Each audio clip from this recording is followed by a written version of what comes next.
At 12:07 in the morning, Mara Venn watched an 8-second video she had never downloaded. On its final frame, her coffee table dropped 8 centimeters into the floor. The faded blue rug beneath it vanished without a wrinkle. Coffee jumped from her mug as the sofa and bookshelf sank with the same hard, simultaneous knock. Then something struck the floor behind her.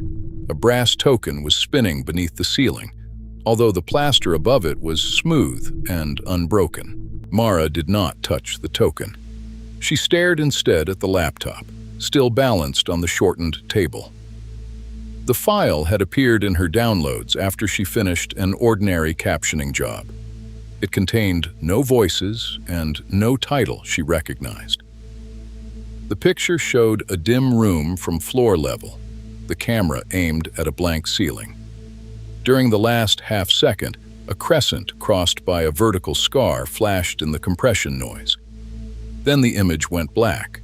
Assuming she had missed a hidden cut, Mara played it again. For 8 seconds, nothing moved. When the black frame arrived, the apartment answered. The coffee table dropped to the height of a footstool. The sofa jolted lower. The bookshelf descended 16 centimeters in total, tore free of its wall brace, and leaned forward. 3 paperbacks slid from a shelf. Nothing cracked the floor. The boards simply closed around each metal leg as neatly as water around a post. She slammed the laptop shut before it could restart. Kneeling, Mara traced the floor around one table leg. There was no seam, splintering, or softness. The varnished boards continued directly into the wood, yet the table would not lift. It felt anchored beneath the apartment. Her missing rug had left no fibers behind. When she pressed an ear to the floor, she heard a faint scrape moving below her hand, followed by the slow roll of something small and metallic. Mara moved the laptop to the built-in kitchen counter, where it no longer touched the floor. She opened the file and dragged through it without allowing the final frame to appear. Nothing in the studio shifted. Frame by frame, however, the blank ceiling inside the video gained details. First, a rectangle of faded blue fabric, then 4 dark circles, then the ends of oak legs descending toward the camera. The scuff on one video leg matched the mark Mara had made while assembling the table. The fabric was not merely similar to her rug. A pale wine stain occupied the same corner. Her belongings were not being compressed into the foundation. They were emerging through another ceiling. That should have been impossible. Mara rented the building's ground floor unit. Beneath those boards lay a concrete slab and packed earth. According to the video, there was a furnished room there, waiting for her apartment to come through. She tested the rule with a folding stool and a strip of measuring tape. 3 times, she stopped the video a fraction before black. Nothing happened. On the 4th attempt, she let it finish. The stool dropped exactly 8 centimeters. Every already buried leg descended another 8, taking the table, sofa, and unstable bookshelf to 24 centimeters below their starting positions. On the laptop, the stool's rubber feet pushed cleanly through the other room's ceiling. Mara stopped treating the apartment as a room and began treating it as a sinking platform. She placed her phone, keys, scattered books, and shoes on the fixed counter. She lifted the floor lamp onto the counter beside them. The sofa and shelf were too heavy to save. The front door still opened, but the coat rack beside it had descended until its lower hooks nearly touched the boards.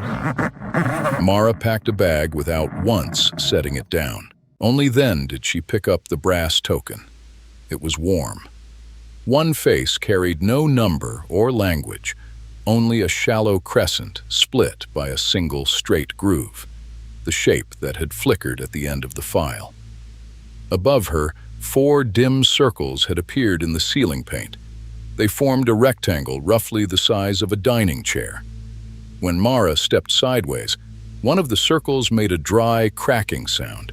Mara called Emil, the quiet tenant, directly upstairs. Before she could explain, he asked whether something brass had fallen into her room. He had set an old token beside his chair earlier that night.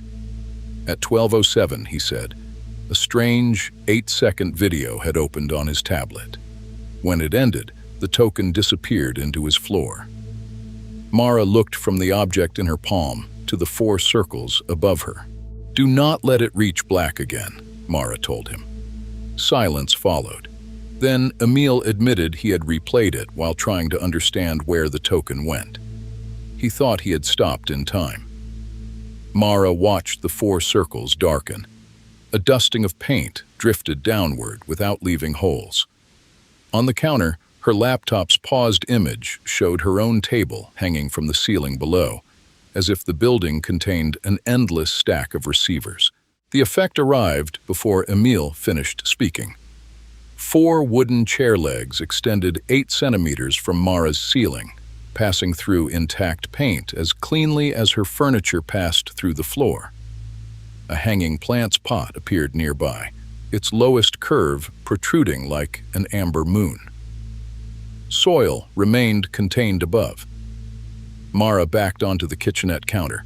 Her phone recorded the room, but on its screen, the ceiling still looked ordinary until each object had fully crossed the boundary. Mara finally understood the arrangement. Her floor was not uniquely failing. The room below received what she watched away, and her room received whatever Emil watched away. The upload did not create a basement. It assigned each viewer a ceiling. She glanced at the paused room on her laptop and noticed fresh circular shadows forming above the camera there. Someone beneath her had found the file too, or was about to. Emil's chair descended another 8 centimeters as his tablet finished a loop he had failed to close. Its seat approached the ceiling. The hanging pot followed. Mara remained on the counter, surrounded by everything she had managed to lift, while the apartment filled from above and emptied below. In her palm, the crescent token had cooled to room temperature. She looked at the place where it had first landed. The token had not been a warning. It was the first thing the apartment above had lost.